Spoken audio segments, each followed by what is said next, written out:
There is the identity shift. And then there is that moment where that is solidified and it can actually starts to translate into your business. And where I see a lot of my clients struggle is not being able to be in that void. I didn't feel that, sensitivity is your superpower empowerment at the time. I was just highly aware that there were things that I felt like I couldn't control that were just coming into my energy field that were affecting me. And I didn't know how to work with that energy yet. And ultimately, when you dig, the root of it is really this fear of being judged.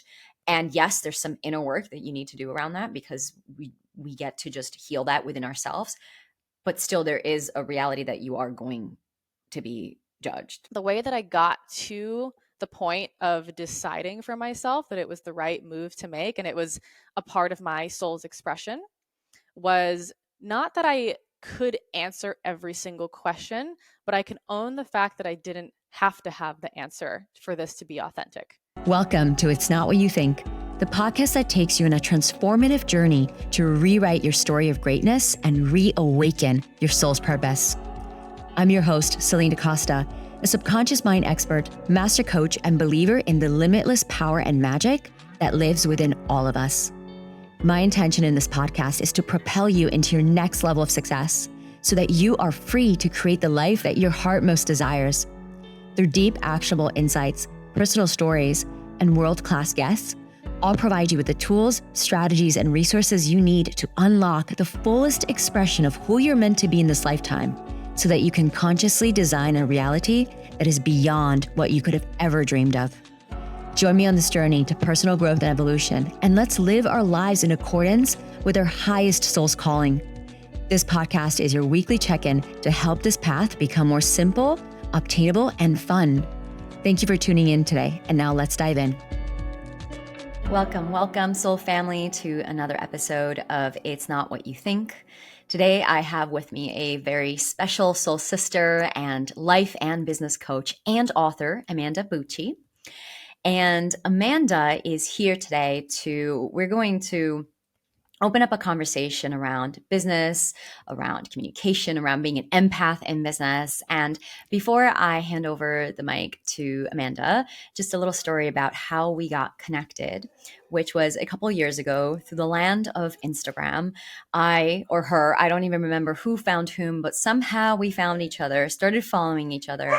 And I remember my first impression of this woman was, wow, I resonate with her so much. The way she thinks, the way she is, the way she moves, the way she communicates, just remembering really seeing a mirror in her. And we got to the place where we were commenting on each other's posts, commenting on each other's stories. And then it got so ridiculous that we decided we have to just get on a Zoom call.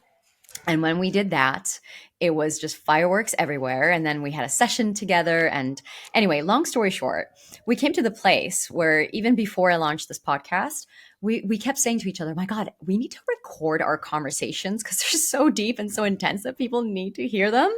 And finally, the podcast is live. And lo and behold, we have Amanda here to record the conversations that we're having behind closed doors. So without further ado, Amanda, can you introduce yourself to our listeners today? Yes, thank you so much for that intro. It was so great to hear from you, and welcome to this podcast, everyone. I'm very excited to connect and talk. And my name is Amanda Bucci, like Celine said. I am a business coach, life coach. I've done coaching in lots of different arenas over the last decade or so, but I started my journey online back in 2014. I was a fitness influencer to get started when Instagram and YouTube were just kicking off in the early stages of social media. And I've grown an audience in multiple different areas. I have a podcast, I've had a YouTube channel, and I've done a lot of different things in my time as a coach. But something that I've really come to terms with that, has been the culmination of a decade of coaching and teaching and being a person online is really focusing on and prioritizing teaching people how they can live from their soul and from the most authentic place. And really, like this podcast is here to do, break up with some of the constricting narratives and operating systems and ways of being that keep us from living most authentically. Beautiful. And now hopefully, like just a few minutes in, you all know why Amanda's here, because we are here to talk about soul, about living from soul, operating from soul, and coming back to soul. And speaking of, there's something, Amanda, that you and I know deeply, deeply connect on, and that is this concept of building a soul-based business. And I know that we have both have had our fair share of journey when it comes to the transition of being like, oh, shoot, I've just built an entire business that is just, there's so much of my ego in here and my need to be validated and my core wounding in here. How do I undo this and dismantle it? Now, the listeners, Mm-hmm. those of you who have been listening to the podcast, they already know my story, so I'm not going to spend too much time on that.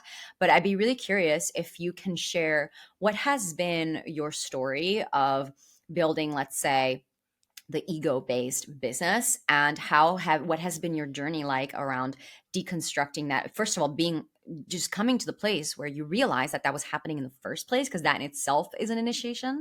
And then Mm-hmm. what has been the transition for you to break up with these patterns and come into a more soul-based way of living?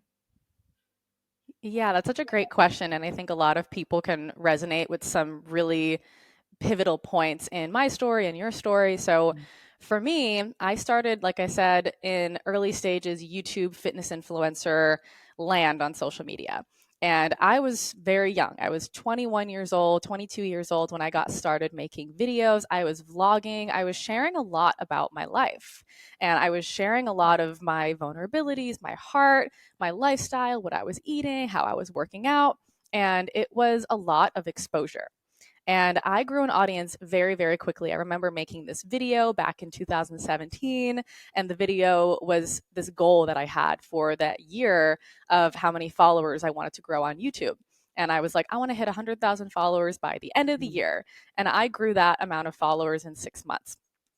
Mm. And it was so much what people don't often realize when you grow a following, or people who do grow a following really do realize this, is the amount of people that now have this kind of access to you, access to project onto you, access to judge you, access to make meaning about you and what they think of you. And as a young person who's still figuring themselves out, it was a lot to deal with. So I also did something in the fitness industry that not a lot of people did at the time. And that was essentially build this whole brand. It was like an empire of sorts. It was essentially, I was doing bodybuilding competitions. I had 30 to 60 to 70,000 people watching my videos every single week. And again, I was in my early 20s figuring myself out, and I had this community. And at a certain point in my journey, I was around 24 years old, 24, 25 or so.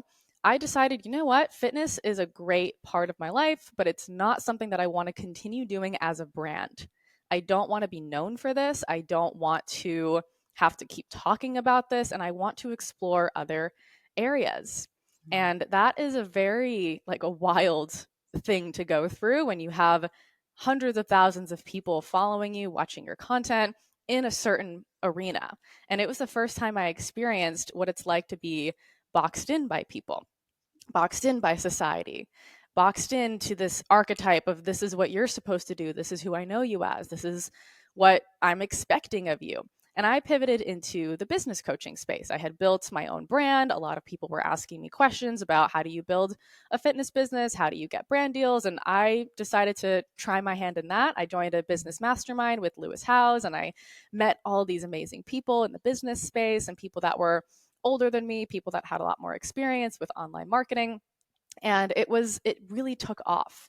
But that transition was very pivotal for me, because I actually remember this one video. I wrote about this story in my book, Followed, that I posted, where I was essentially announcing my new transition and letting my community know, hey, this is what I'm going to be doing now. And I remember this one comment, and this guy said, this is the most inauthentic I've ever seen you. And that really landed in a place in my heart that was very alarming and confusing. And it was this first time that I realized I'm going to have to really push back against what people expect of me. And there's a very strange amount of people that have this kind of expectation.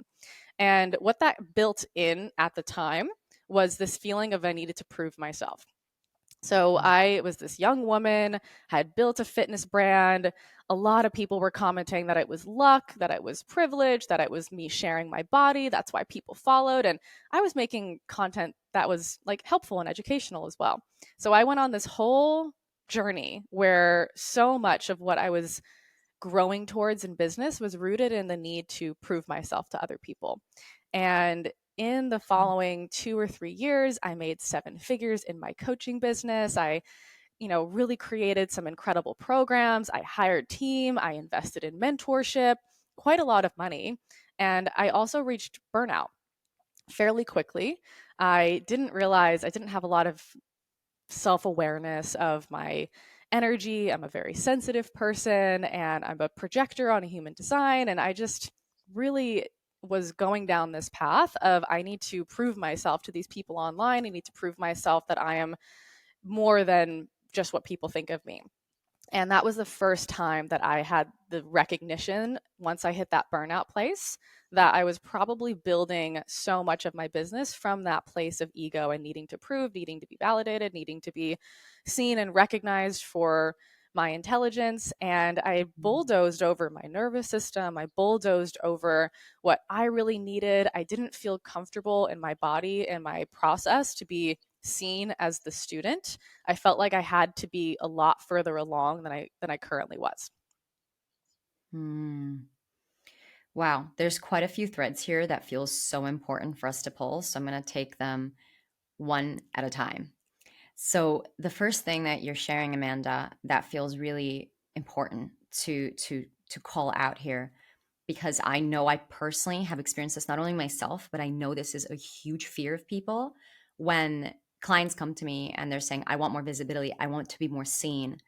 What you are speaking into is actually one of the biggest subconscious blocks as to why people think they want to be seen, but then ultimately self sabotage and don't allow themselves to be seen, which is that as you are exposing yourself, especially to the public, more and more, and you're allowing more layers of yourself to be seen, especially if you're being authentic and vulnerable, it can be so freaking scary. And I have chills even when I say that, because I know that, my following is significantly smaller than yours, but still doesn't matter, because I have also have these experiences of people commenting on the ways that I should be, or the ways my content has changed, or why am I not talking about this topic anymore. And then there's also these, trolls that say really cruel things about your physical appearance, about, you being a phony, being a fake, and the stories go on. And I've also had in my experience like entire articles written about me and people taking something that Same. I said Mm-hmm. and just completely out of context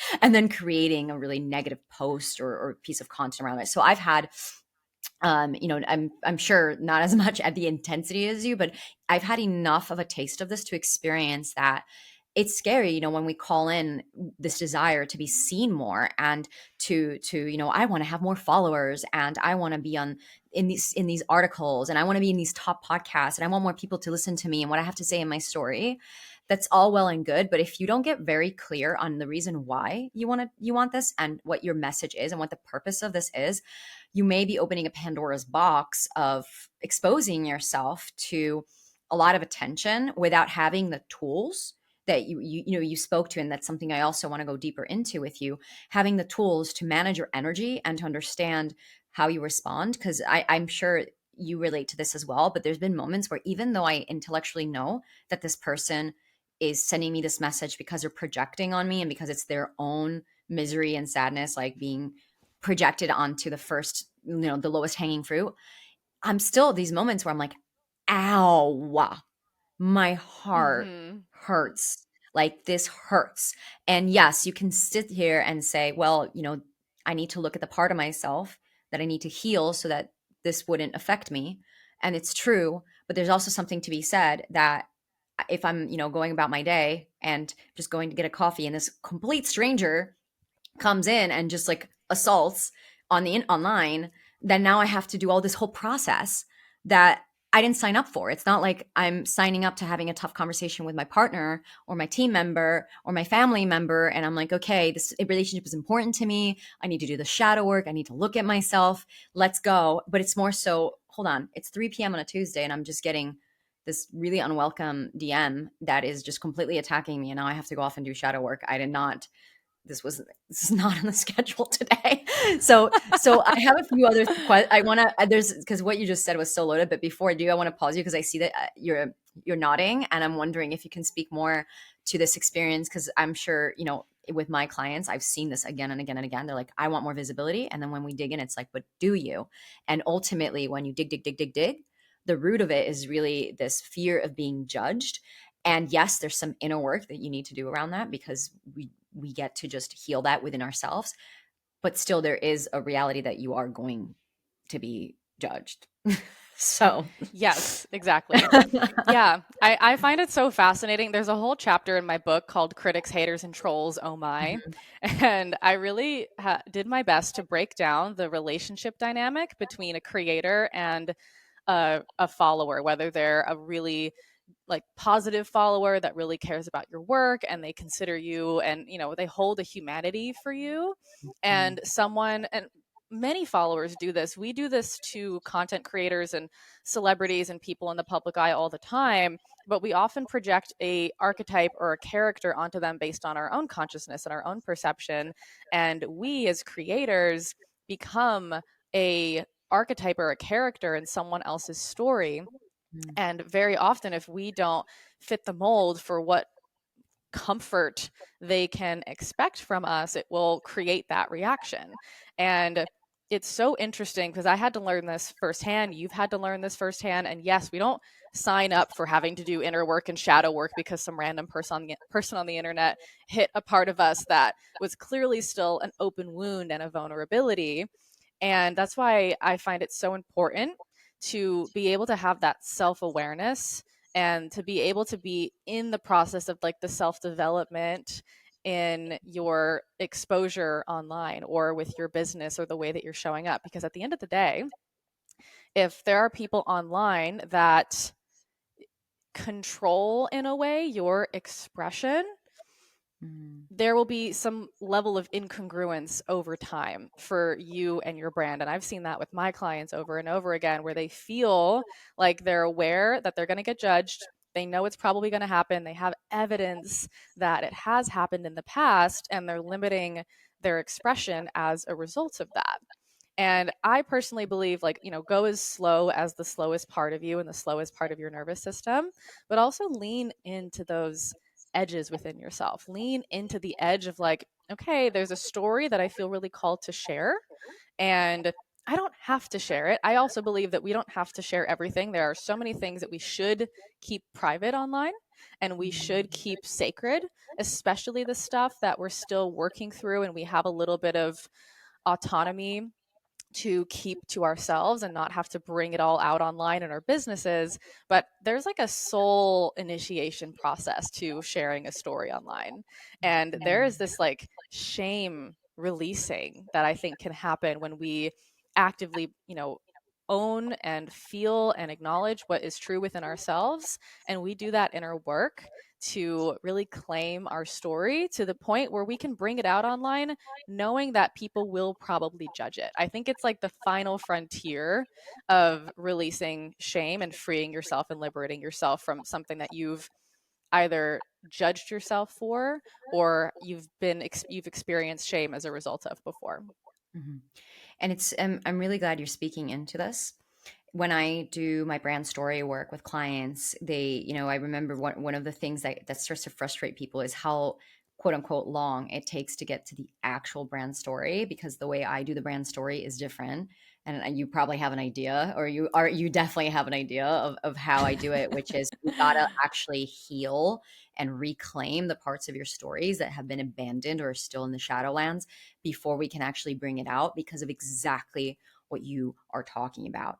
Because if you you try to force your story out there for the sake of putting your story out there, for the sake of, if so and so said that storytelling is a really powerful method of communication, or look at all these people that are telling their story and receiving a lot of attention from it. So the patterns that I've noticed in people is this: okay, well, I need to tell my story, so let me tell it, let me just figure out how to like package it in a way that works, and then put it out there so that I can get the results of putting out that story, which looks like the attention, the connection, which is all true, but it's not actually putting the story out there that matters. It's how you put the story out there that matters. And that's really part of the process that I teach.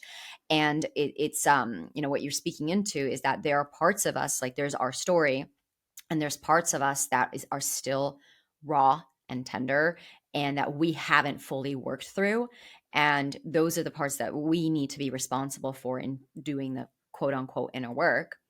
And then there's the parts where we are for the most part healed, and or we are like in ownership, like this is my story, this is who I am, this is what I believe in, this is what I stand for.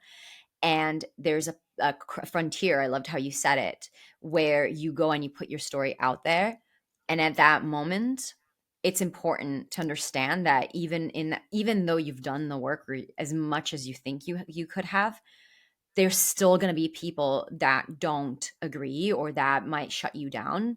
But at that point, the idea is that you're standing in it so strongly that you don't. The challenge and the reward is that you don't dim your light or allow expression to be taken away from you just because someone else is not in agreement. And so this is part of a really important inner work that I have seen you do, and I know I've done myself, and I believe anyone that's listening that really wants to be more visible, be more of a public figure, and or get, even if you don't aspire to be a public figure, to be more seen in your industry, in your space, is that understanding that there's a level of discernment that needs to happen. And Amanda, I'm curious, in your experience, when it comes to that discernment, because there seems to be the two camps of, okay, ego, which is I need to tell my story because logical reason, because it's going to make me more money, because it's going to get me more followers, because it's going to be really shocking and people are going to really like it, because I want to get attention. And people are not always self-aware of this, which I think it's important, that I don't think people are doing it on purpose, but there's definitely an ego way of doing it. And then there's a soul-based way of doing it. And I'm wondering if you could speak more to, from your experience, like what is the difference, and how do you, if someone's listening and they're like, okay, but how do I catch myself over here? And how do I know I'm over here? What would you suggest? Yeah, that's such a great question. And I think I'll start with a story to fit our little narrative over here. So there was a moment about 3+ years ago when I posted about my current relationship that I'm in online for the first time. And there was this preparation process that I had to go through because I was essentially coming out as being in a polyamorous relationship. And my audience hadn't known me as being polyamorous or being interested in that. I hadn't talked a lot about relationships online up until that point. And I knew that it was going to be a lot for a lot of people to process. In my own process, there was a recognition that I was going to be casted out or judged or criticized by a lot of people. And I could have either not shared it, or there wasn't necessarily a way to share it that was just going to be for marketing, because it wasn't for marketing, it wasn't for attention, it wasn't for those aspects of ego and being able to kind of get something out of the experience, like you would maybe if you're marketing your story for your business and then you're going to be getting clients from it. And there's like the ability to almost share the mask. There was no mask here necessarily, but I did really have to work through the parts of me that were really still navigating the newness of being in that type of relationship. I still had a lot of questions. I still had a lot of doubts. I still had a lot of vulnerability in my own process of figuring out, is this something I want long term? I don't know what it's going to look like with kids. There's just so many unknown variables that I was still processing. But it came to a point where I didn't want to hide my relationship anymore. My husband, John, and I are both, we both have followings online. People know us. People knew, I think, at that point that we were dating. And I wrote this whole article about the story of how I got into this relationship, my perspective on it. This is what it is. This is what it isn't. It's not just an excuse for cheating. It's not this, it's not that. And there were, on that post, there's still to this day, 1,000+ comments. It was like this explosion of a social experiment.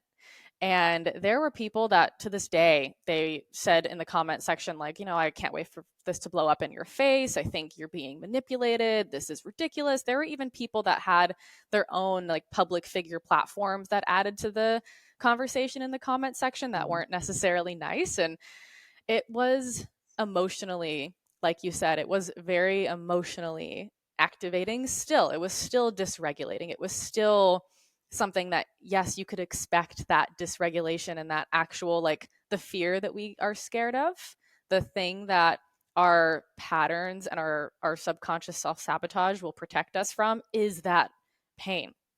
But the way that I supported myself and the way that I had that kind of backing, number one, I had people around me that supported me, people in my life that were, being able to reflect back to me and validate, like, this is the right thing. This was a beautiful expression of yourself. Like, I support you. I had, my partner who was supportive. I had a community of people. There was many people that were still supportive, but in my own process, the way that I got to the point of deciding for myself that it was the right move to make and it was a part of my soul's expression was not that I could answer every single question, but I can own the fact that I didn't have to have the answer for this to be authentic. I didn't have to have every single question answered for this to be an expression of where I'm headed in my soul's journey. And even if I didn't this didn't pan out in the long term, I was still choosing it and owning it. And yes, I had to process many questions and things that were, still dysregulating or still confusing in terms of, all of the ways that we judge people with infidelity, or we judge people that, don't have the same relationship structure that we do, or the same relationship to money, or any of those things. But I was able to get myself past the place of hiding and protecting my vulnerability and protecting my authenticity. Beautiful.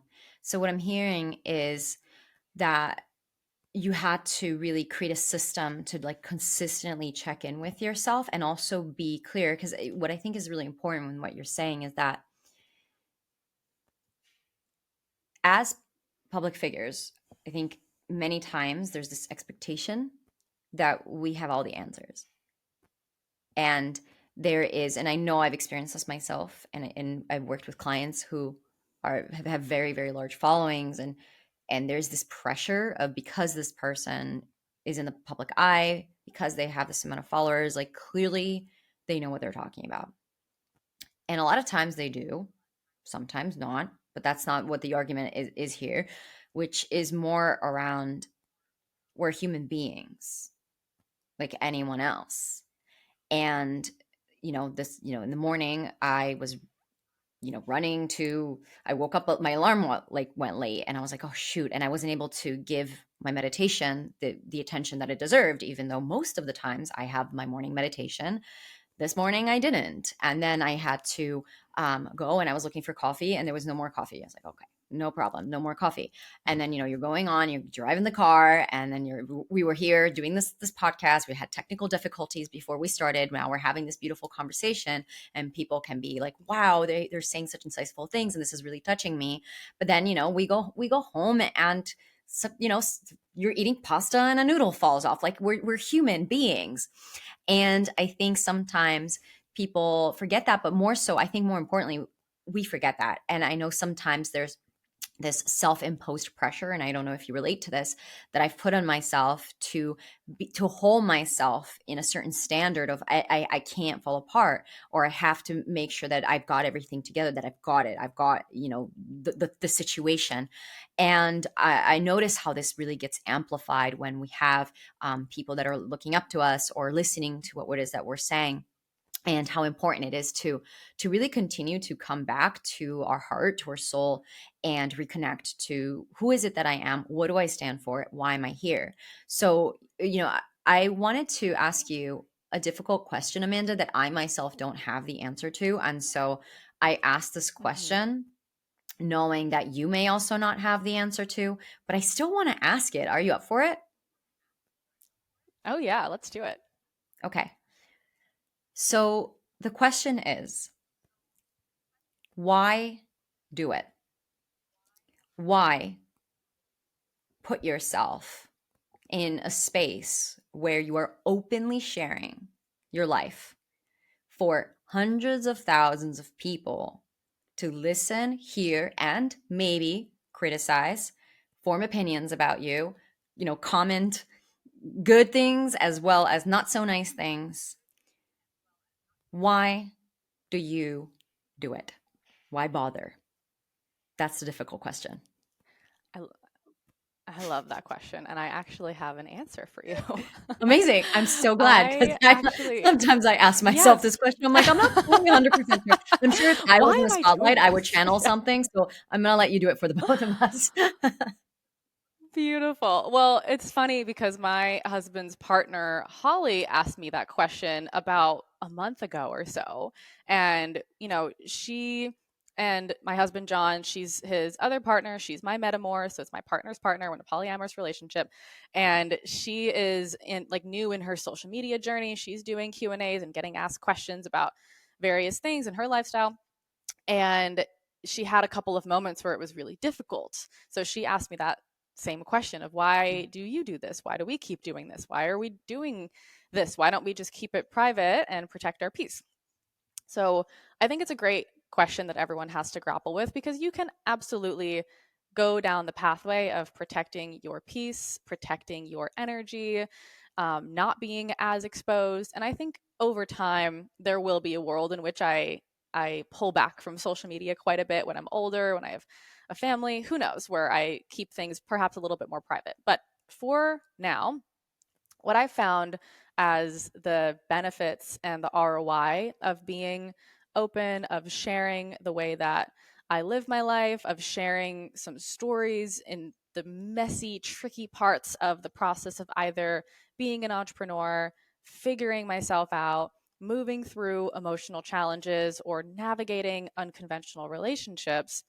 The benefit to me personally is being able to witness myself and witness my conditions, my fears, and my patterns, and take a deeper step in really integrating them.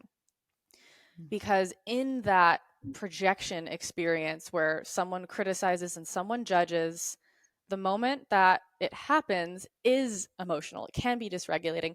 And if you have that tool within yourself, or that frame where you view it as an opportunity to initiate yourself or be initiated deeper into the ownership of your authentic expression, it is extremely powerful. I feel like at this point, so many things people say just roll off my shoulder, and they don't penetrate my energy, and they don't affect me negatively, because I can see and recognize that that is not true in my experience. That is very likely a projection from someone else and their experience and their frame of reference.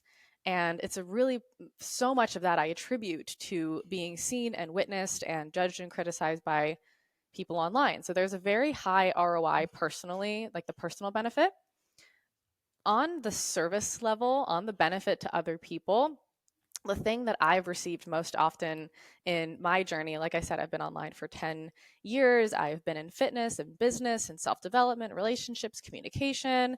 And the feedback that I get the most often is, thank you for sharing your journey and the details of the difficult aspects of your journey, because they helped me so much not feel alone.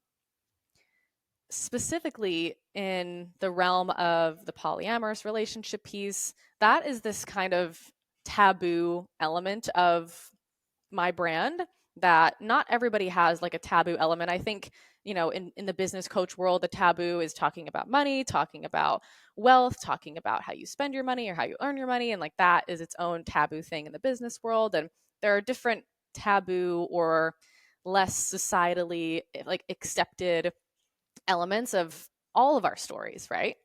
Everyone has their own little elements to that. So the benefit that I found in actually releasing shame in myself and being able to casually talk about this, like, yeah, my husband has a partner and I have different lovers, and this is the way we live our life and it works for us, and we've done all this great work around it, is helping other people realize that there's another way. And we've gotten countless messages from people saying, thank you so much, you saved my marriage. Being able to just talk about this with my partner has been absolutely life changing. Or in the business space, saying, thank you for sharing this part of the experience. I thought I was the only one that had this experience. And if someone like you that has followers or has had a lot of success or seems to have a lot of their shit together can go through this, then maybe I can get through it as well. And there's nothing like that. There's really nothing like that kind of service that you can recognize in the simple sharing of your story and your process and your journey. You know what I really loved about your response, Amanda? First of all, thank you for articulating something that I haven't been quite able to articulate. And I just really love the way you responded for multiple reasons.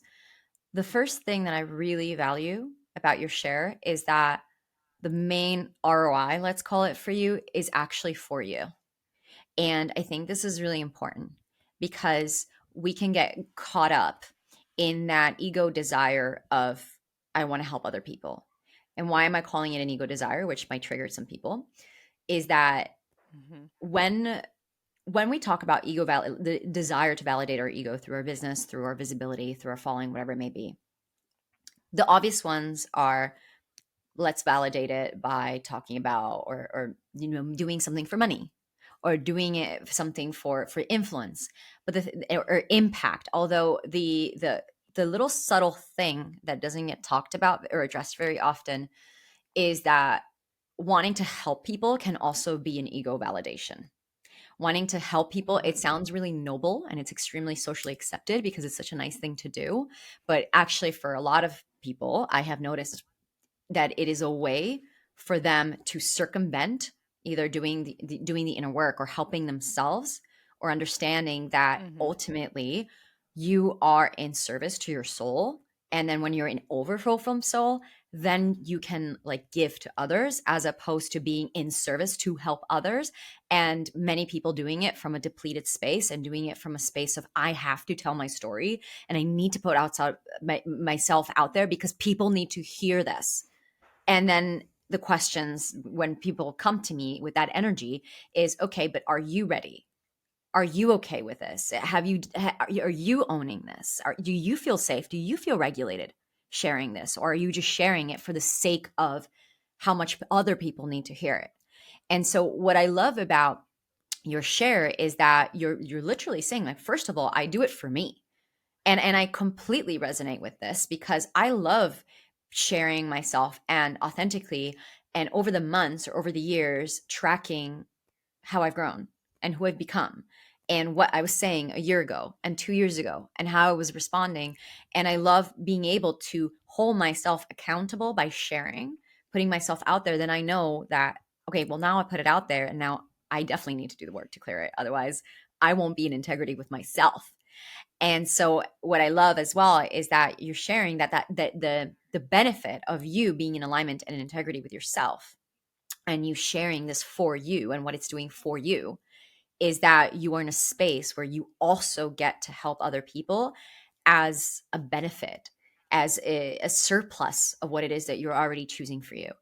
And I completely resonate with what you're saying of receiving messages from people saying, thank you so much for sharing this. Oh my God, I'm so happy there's another way. I also have this experience with my work, and it feels so good and it feels so fulfilling. But some people use that as a primary driver as to why they put themselves out there, so they can get that validation. And it might be an authentic, in the sense that that person's life truly was transformed and what you shared really did help them. But did it also help you? Or were you doing it from a space of, I need to take these parts and put them out there so that someone else can be helped? And I think that energetically there's really a very large difference between doing it for you, being in overflow, and knowing that other people will be helped simply because you are shining your light for you, as opposed to, let me help other people shine their light from an empty space. And something else that so also, powerful. yeah, go ahead. Is there something you want to add to that? No, go for it, and I'll circle back when you're Beautiful. finished. And Something else that I know you and I have talked about a lot in our private conversations is also this concept of energy management. And I know that, you and I are both Mm-hmm. extremely sensitive, empathic beings that feel like everything in different ways, but I think we see eye to eye in how challenging it can be energetically to manage our energy in these situations. And I also know that a lot of people that are in my audience, and as a result of this podcast in your audience listening to this, are also going to resonate with being empaths, resonate with being very sensitive beings. That, yeah, it's really valid if you're feeling, oh my gosh, I don't want to be visible anymore. And it's like, wait, hold on. Hold that thought until the end of this episode. We've got to. But I'd love to hear, Amanda, what has been your process in, number one, having that moment of acknowledgement that I know I had in my journey of, wait a minute, I'm an empath. Because there's a whole journey just to admit that to oneself. At least that was my experience, that just for me to admit how sensitive I was and how empathic I was in itself a whole initiation, because I didn't want to see it. And then once I saw it, Mm-hmm. it almost got worse, because then I saw it and I admitted it, and then I didn't know what to do with myself, because I would get, as you said, energetically penetrated all the time, because I didn't have proper energetic boundaries or hygiene set in place. And as I started doing my energy work and becoming stronger in that aspect, now I'm noticing that, okay, I have this strong energy. And as you shared, these comments, they're not penetrating me anymore. But I'm still noticing that outside the confines of this energetic boundary, there's like people kind of like, you know, outside of the glass house, like peeping in. And I'm still like, wait, what do I do with those people now? Am I just okay with them peeping in? So there's different layers to how to become energetically strong in the process of becoming more seen and more visible in life and business. And I'm really curious to hear your process and your take on this. Yeah, there's so much that you said that we can go into there. And I really think you hit the nail on the head when you were talking about having your cup full first. And it's such a simple thing when you say it out loud, but in practice, it can be very different. So, like you said, hitting that awareness of being an empath. I remember experiencing that moment of kind of like having that difficult coming to terms moment with myself in 2020. I remember it was New Year's Eve and I was crying because I was like, I am so sensitive. I feel like it's so annoying. It's just such a bother to myself and everyone else. And I didn't feel that, sensitivity is your superpower empowerment at the time. I was just highly aware that there were things that I felt like I couldn't control that were just coming into my energy field that were affecting me. And I didn't know how to work with that energy yet. Lo and behold, like we've been talking about with the social media piece with energetic boundaries, there were some energetic boundaries that I did have in place that were unconscious at the time. But my journey of subconscious blocks, and you even helped me with this last year, Mhm. was really rooted in people pleasing and rooted in the giving and receiving complex. So what you were talking about before, there's this martyring that can happen of the self to give to the other. And in my sensitivity journey, I had to realize after, coaching session, after energy healing, after unpacking my own stuff, until I really fully realized that I was in an uneven total balance of energy in the way that I was giving and receiving. And it was a lot to unpack. Like, that sounds big because it was like a lifelong blind spot almost. And you Mhm. really helped me with this when we had our call. It was so incredible. It was such a pivotal moment in my journey of recognizing that Lifelong blind blind spot. spots is my But specialty. it's lifelong blind spots is your specialty. You're so good at it. If anyone's wondering, Celine is whoop, she just will like, yep, here's your lifelong blind spot. Fantastic. So learning this, I remember I was in this program with my friend Victoria earlier this year, and she channeled something in the program that talked about the giving and receiving frequency versus the sacrifice and take frequency. And I think it's really interesting to pay attention to, like, am I in a practice of giving to myself and pouring into myself and protecting myself and commanding my energy in a certain way and caring for my energy and being in like energetic hygiene practices where you do Mhm. set boundaries with your audience, you set boundaries with your time, you set boundaries with when you go to sleep, with what food you put in your body, with what media you consume, with what you let affect you, and how much energy you're pouring into certain relationships that might not be reciprocated, or you might not have a reciprocation relationship with your social media, or you might not be in reciprocation with yourself. So I think in my journey, one of the most powerful things that I recognized in the journey of sensitivity and energy work and just being aware of energy is really that balance of what pours into me and what drains, or where is my energy leaking.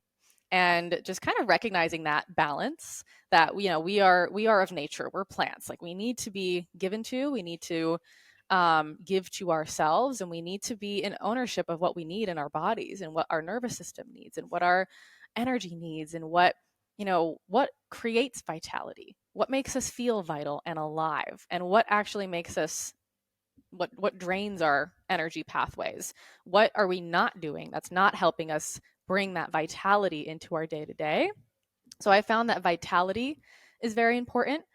Boundaries are so important, and there are boundaries that you can create with yourself and with others. And even just this one conversation about, that martyring energy or that giving of self, it could be a boundary where you say, I pay attention to my own energetic needs just as much, if not more than where I'm energetically giving to other people, because your energy is your currency and you have a certain amount to give, and you can cultivate more and more energy, so you have a lot to give, but it has to come from you first and foremost. You can't It's not sustainable to pour from a depleted cup, because then you will just have depletion regularly and you'll be running on fumes, and then you won't be able to give in the way that you want to, because you will not be your full self.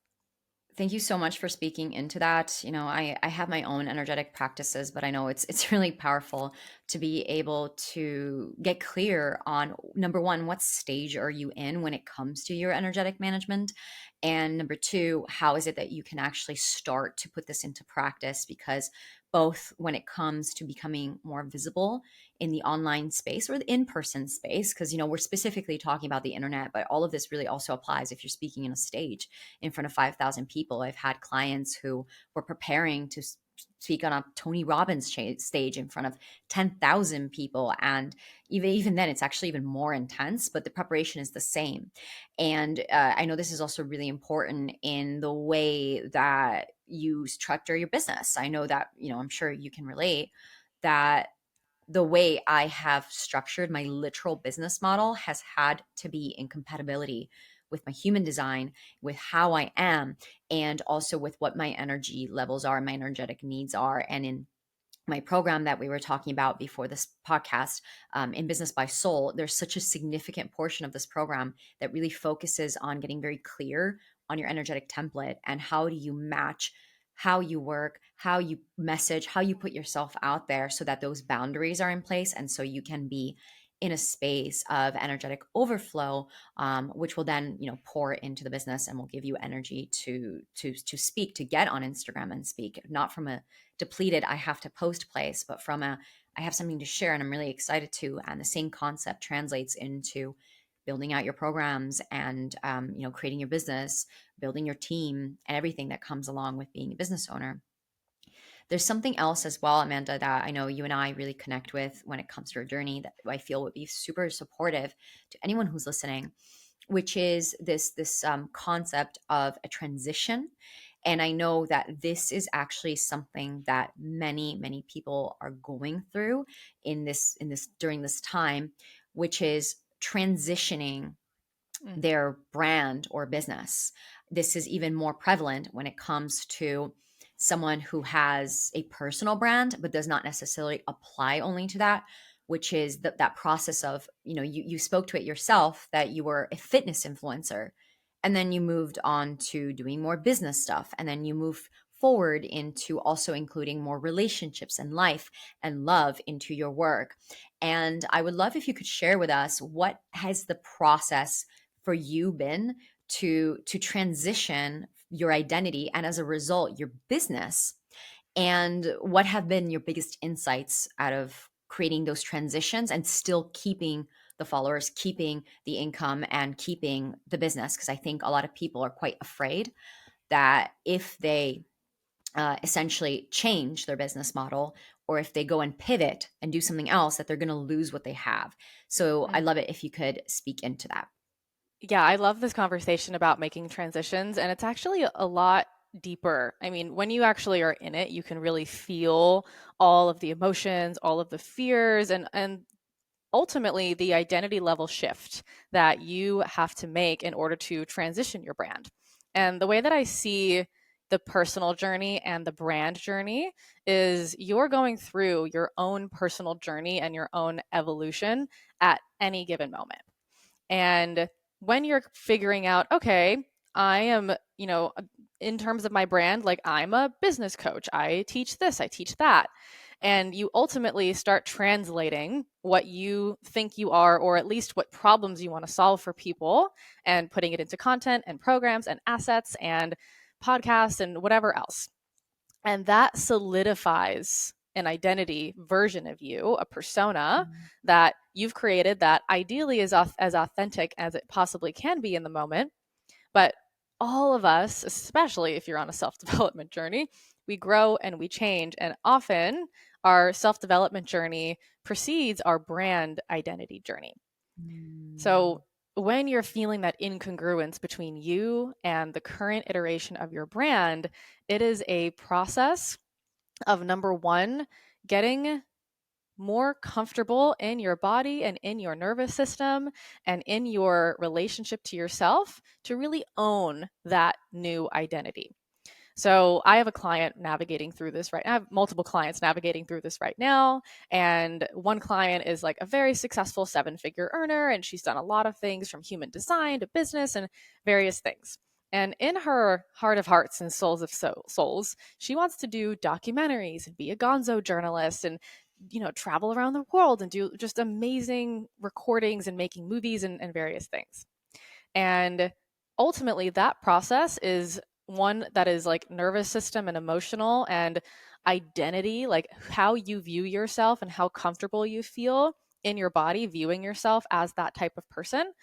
And it is a strategic business critical thinking process at the same time of, how do I make this move? And, what is the middle ground between letting people know that I'm going to be doing these new things and talking about these new topics, while not having it be so jarring and so confusing that they don't know what to think, or, what problems you're going to solve.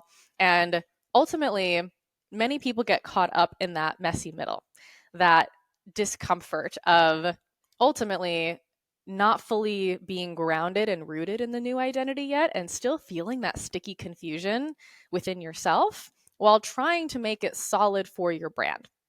So what I've done, that's just been like a very raw and transparent version of this process, is find a way to get comfortable in not having the answer in my own body and feeling safe and creating a sense of safety within myself to, again, kind of circling back to the beginning of this conversation, being able to say, hey, this is where my soul is headed. This is where my brand is headed. And this is going to be a transition for all of us. So if you don't want to follow, that's fine. But if you want to follow along, this is what I'm going to be doing. And some people do that in a slower process in terms of like the strategic repositioning of their brand. And some people do it a little bit more quickly, but there are different consequences to both of them. I think doing it a little more slowly gives you personally some time to really be in the unknown and like engage and experiment with how you feel with what you're sharing in your brand and what you even really want to do. I know for me, I went through a pivot this last like year and a half, 2 years or so. And it was more of a refinement than a total pivot of industries like I did before. And it was more of just really refining my work and refining how I teach, how I like what specific problems I solve for people, what I do, what I don't do in the business world and the self-development world, and pulling a lot of things together and really being in my own process of engaging with my work. But I really am happy that I let it be a lot of experiments and a lot of tests. And I tested things just with how I felt in what pieces of content I shared, what resonated with people. I created even smaller programs and experimented with the one-on-one clients that I was working with, and really just worked my own process and figuring myself out.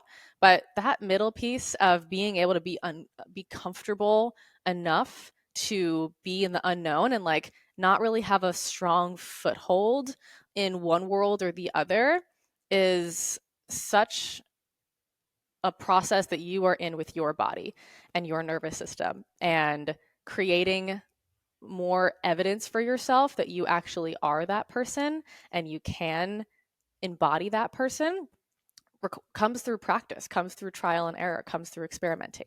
Thank you so much for speaking into that. And it's what you're saying is actually so important when it comes to going through a really significant transition in your business and your brand, is that the identity shift precedes the actual brand transition. And this is something that I have seen a lot of entrepreneurs really struggle with. And I know my clients have really needed to learn this piece that you're speaking into, which is that you're going to be asked, you're going to be called into a shift, especially if you're a human being who values your self-aware, who's self-aware, who values doing the inner work, who values changing, who wants to grow and transform significantly over this lifetime, which is honestly most people who are likely listening to this podcast. It's most of the people that we work with, if not all of them. Then it's inevitable that we're going to be going through certain shifts and transitions, as what you spoke into around, going from fitness into business into a wider range of things. And I know that in my personal journey as well, in my career, I've gone through these really significant shifts. And what you're speaking into is that void in the middle of, there is the identity shift, and then there is that moment where that is solidified and it can actually starts to translate into your business. And where I see a lot of my clients struggle is not being able to be in that void and that messy middle. And it brings me back to that metaphor of the butterfly, that when a caterpillar is turning into a butterfly, it doesn't just turn into a butterfly. It needs to go into this cocoon, completely liquefy itself, and reconstruct itself to become the butterfly that it is.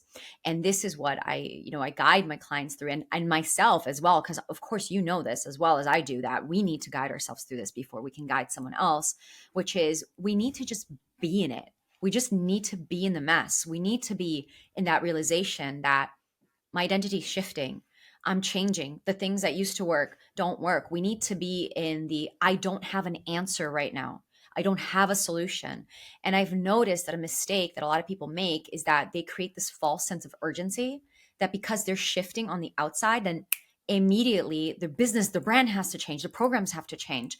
And this impatience and this rush of, it's too uncomfortable for me to be in this space of not knowing. And so because I don't want to be in that discomfort, because I don't want to face the unknown, because it's scary for me to let go of the old and step into the new, and I don't know what the new is yet, then what's the next strategy? What's the next thing I got to do? Tell me what I need to do. And that's where a lot of outsourcing of your power as an entrepreneur can be. And that's where, ironically, you slow down the transformation and you slow down the transition, because when you are in resistance, when you're in fear, or when you are trying to force something without allowing it to emerge organically from within, then you're creating this artificial process that doesn't actually serve your soul. Because again, it's the ego that's saying, I have a timeline. I need to change my brand and my website and this thing by this date. Otherwise, people are going to think I'm an incongruent person. And I need to change my offerings by this day. And I need to do it just like this. And it needs to be perfect by then. There's so much pressure that we put on ourselves to transition faster and to just shift out of that freaking old identity. But part of that death and rebirth cycle is really to be in the nothingness, to be in that void, and to practice being in the unknown. And as you've so gratefully mentioned a few times, to not have the answers and just be in that and create our own sense of safety in that. And once we have embodied and integrated the unknown, and we just drop into that womb of creation and just allow ourselves to fully be in that and surrender, that's where I find that, it's similar to sinking down to the bottom of a lake. You're going to naturally start popping back up. And when you come up for air, this is the point where it's the time to say, okay, now let's look at the strategy. Now that I'm grounded in this transition of who I am now let's look at, how am I going to literally pivot my brand? What is my website going to look like? How is my business model needing to shift to be a match for this new solidified version of who I've become? And so I think something that's so important for anyone who's listening is really taking away is, can you be in that void, and can you be kind and compassionate to yourself to be in that identity shift, and to know that one does precede the other, and give yourself the time and space to be able to be so solid in yourself and so in ownership of who you are, that now you can go into the strategy world, or you can go in the external world and really show people that new expression of self.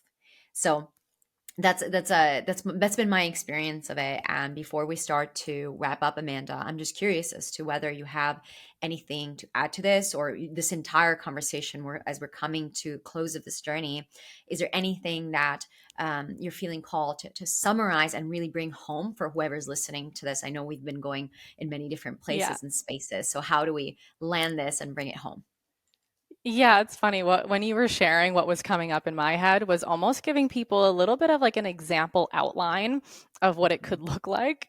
And the thing that was coming up in my head was like, when you're starting to feel the shift, keep what you have at like 90% and maybe share 10% of the new world or the new you. And like maybe you just start sharing different content, or you're sharing a story, or you're just expressing yourself in a different way, or you do a photo shoot.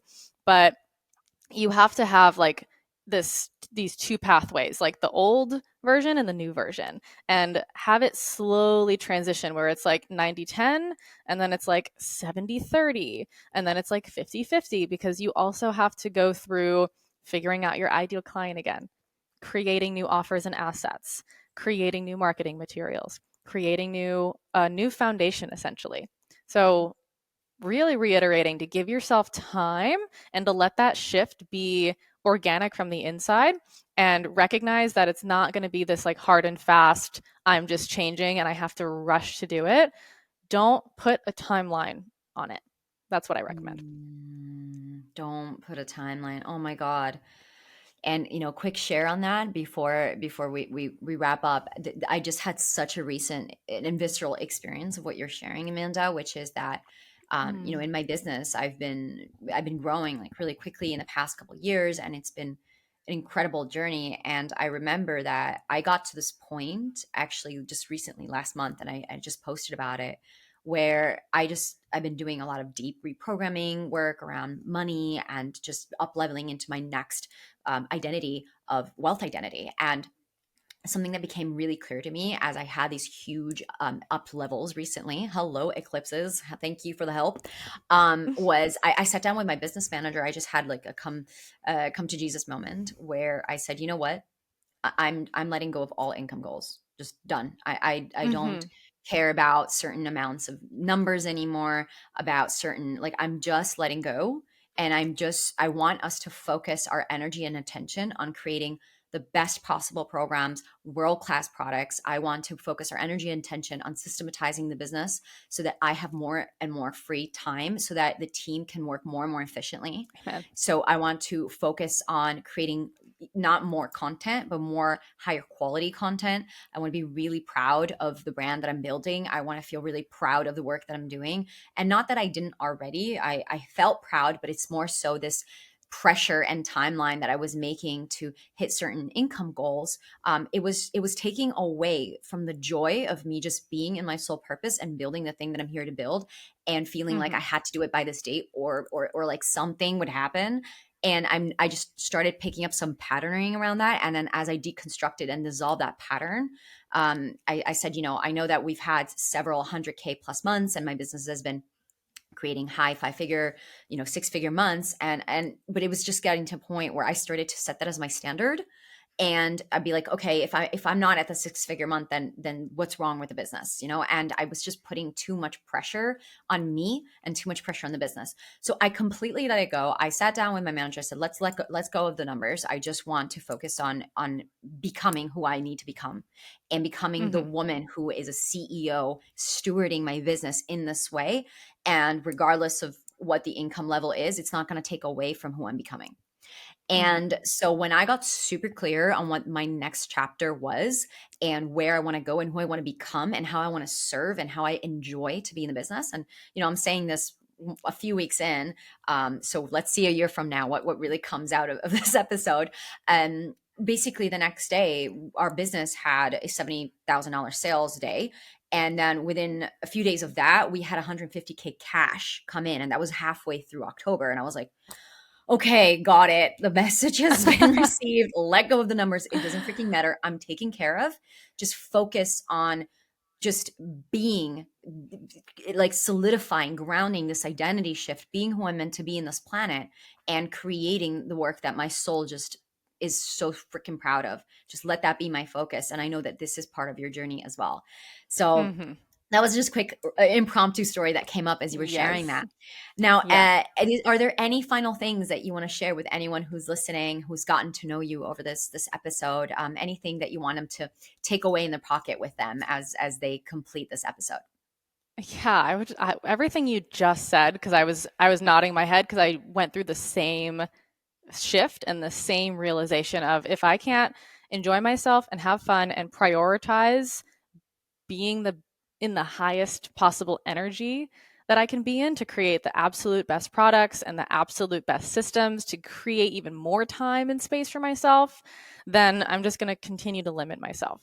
And I think that's such, it's a really deep shift from ego to soul, which is really the theme of this conversation, because it is taking away that ego validation for the self and to show other people, hey, my business makes this much money.